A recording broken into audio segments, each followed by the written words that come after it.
May the words of my mouth and the meditation of our heart be acceptable in thy sight, O Lord, our strength and Redeemer. Amen. The Word of God for our meditation on this Father's Day and on Trinity Sunday is recorded for us in the Great Commission, the last words in the Gospel of Matthew. These words, by our risen Savior, all authority in heaven and earth has been given unto me. Therefore, go and make disciples of all nations, baptizing them into the name of the Father, and the Son, and the Holy Spirit, and teaching them to observe everything that I have commanded you. And lo, I will be with you always, even unto the end of the age. That is God's Word. In the very beginning, we hear these words, in the beginning, God created the whole universe, the heavens and the earth. What is so striking and jaw-dropping about those words is that it says, in the beginning, God, who is plural, uses a plural in the form of Hebrew, yet one. Hear, O Israel, the Lord your God is one. God creates everything out of nothing. Where did Moses get this great insight that scientists are finally in some quarters catching up with by brilliant mathematics and things like that? Where did he get that insight? At the end of Deuteronomy it says that Moses had face-to-face conversations with God. And so the story of Genesis 1 comes from God's Son, the agent of creation and the one mediator between God and man, Jesus Christ. And in this great jaw-dropping opening section of the Bible, you see a Trinitarian salute to Father, Son, and Holy Spirit.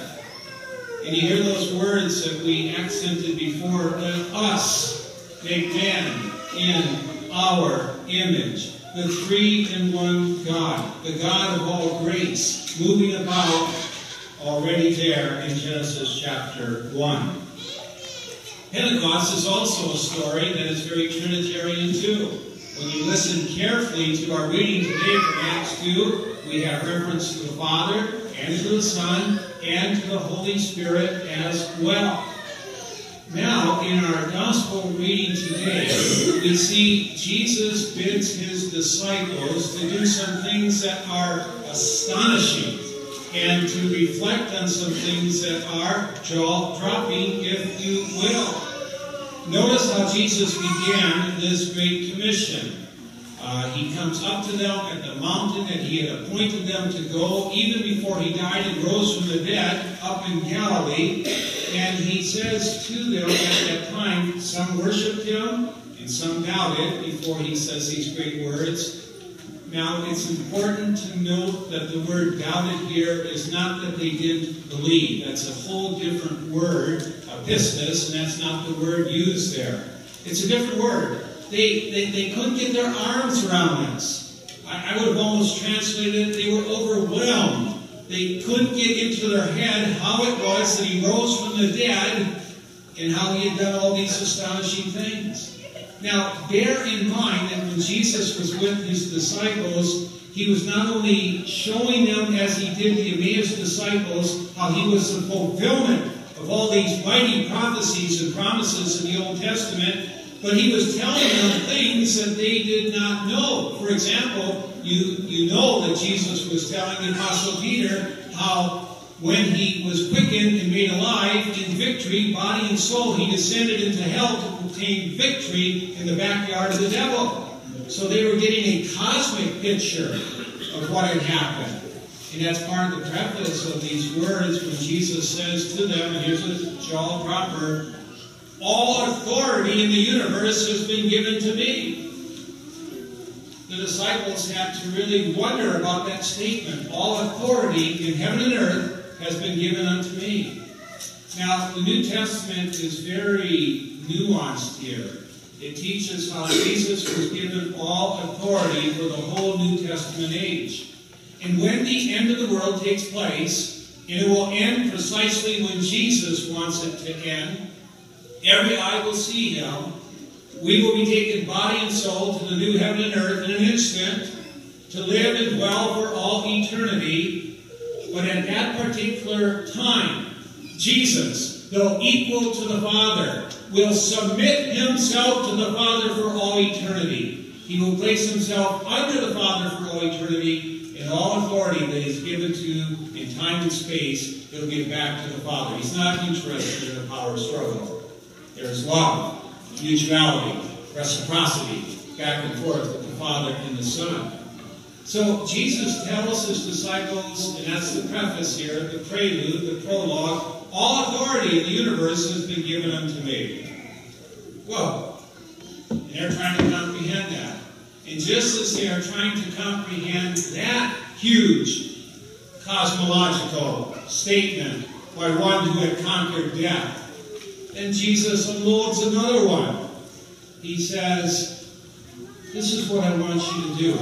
All authority in heaven and earth has been given to me. Go and make disciples of all peoples, all nations.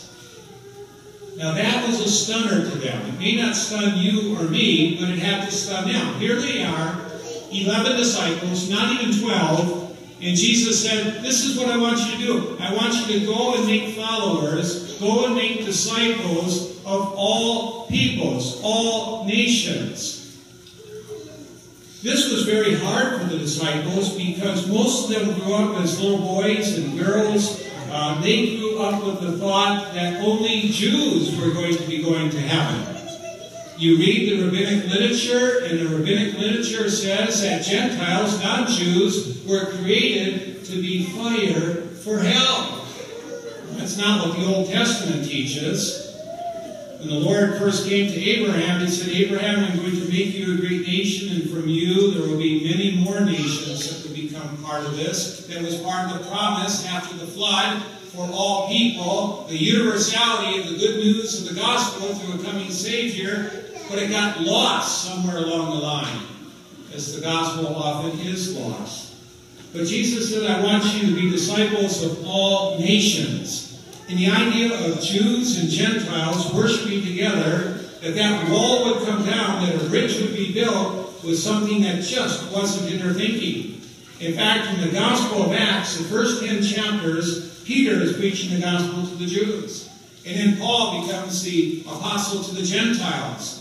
And it takes a number of significant events, miracles, before the disciples realize, yes, God does want all people to be saved. He wasn't kidding when he said, God so loved the world that he gave his only begotten Son. The world, the cosmos.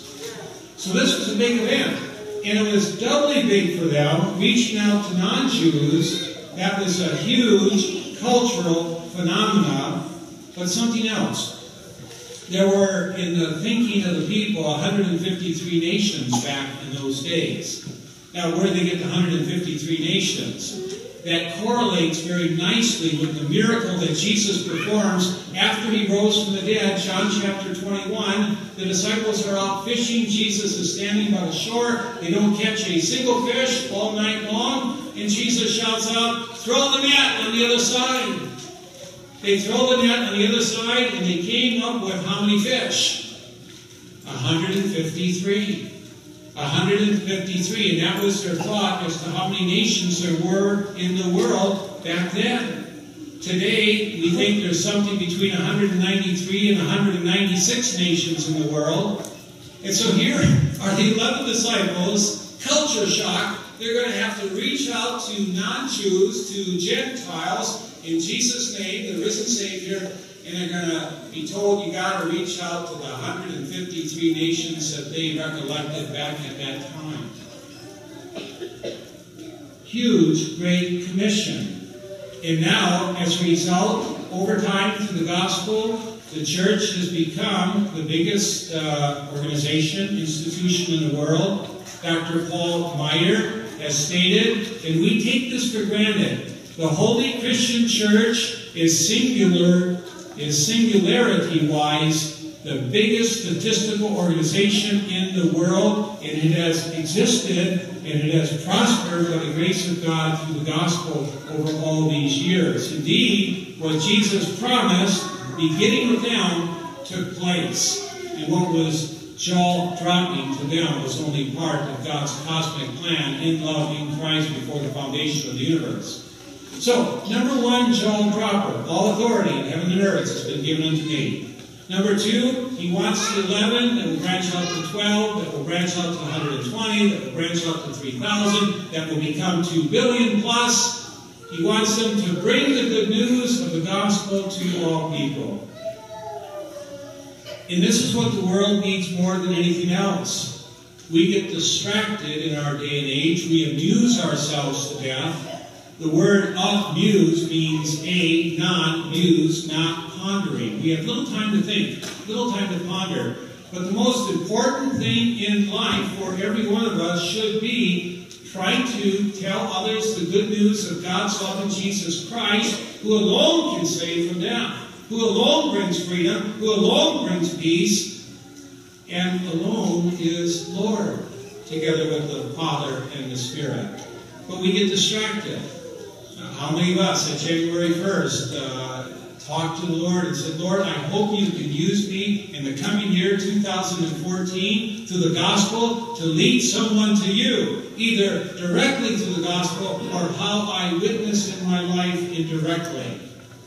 But that should be foremost so that we are centered on eternity and not merely time. Life goes by so quickly.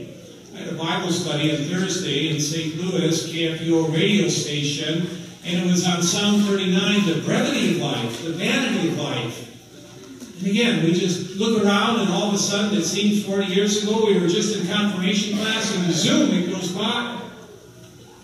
Doris Nothnagel was sharing a wonderful devotion that she heard at the St. John Winfield gathering for individuals who went back there to celebrate the reunion. And there was a Pastor Stanley Jones that had a beautiful devotion where he said, go out to the tombstones, go out to the graveyards, and what do you see? You see the birth date of somebody chiseled in the stone, and you see the death date, and what do you see in the middle? A dash. A dash. And life goes by in a dash. And we are to think about eternity. We are to think about God's amazing grace, amazing love, free forgiveness, life, and salvation. It's a dash. And we should think about eternity. So, Jal proper number one, all authority in heaven and earth. Jal proper number two, go and reach all people. Christ wants to pull our Humpty Dumpty planet back together again through the gospel.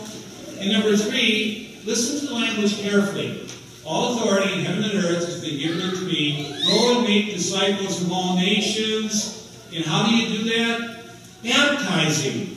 Baptizing into the name of the Father, the Son, and the Holy Spirit. You would have thought it would have been teaching first, but instead it's baptizing. And it makes biblical sense, theological sense, because the greatest redemptive event in the Old Testament was a baptism. When God took the children of Israel to the Red Sea and saved them by water. And that's the greatest event in the Old Testament. And baptism is a huge cosmic event for us today. We just don't grasp what a great event it is. In baptism, we are actually baptized into the body of the risen Christ. That's huge. In baptism, we are baptized into his death and receive all the benefits of it, forgiveness of sins. And we are baptized into his resurrection. And baptism puts us on equal footing. Baptism is the foundation for the concept of equality that we have in America. It filters up and gets people to think about how in Christ we become equal before God through the gift of forgiveness of sins and the gift of righteousness. So as a rule, making disciples begins with baptism in thinking about this profound salvation by grace event through the resurrection power in Jesus Christ. And then we are to teach people all things whatsoever Christ has commanded us. Now, remember this is at the end of Matthew's Gospel, and context is king. And in Matthew's Gospel, we ask the question, well, what are all things that we are to teach? And in Matthew's Gospel, interestingly enough, the core of that Gospel is the core of what we have put in our catechism, what Luther put in the catechism, the 6 chief parts. Look at the Gospel of Matthew. What does it talk about? Sermon on the Mount, which is an exposition of the 10 Commandments to show us what love looks like, to be a mirror of light, to bring the inbred sin to light, that we can appreciate the gift of Christ's love and forgiveness of sins and salvation. What else is in the Gospel of Matthew? A pretty good exposition on baptism when you look at the early chapters in this last chapter.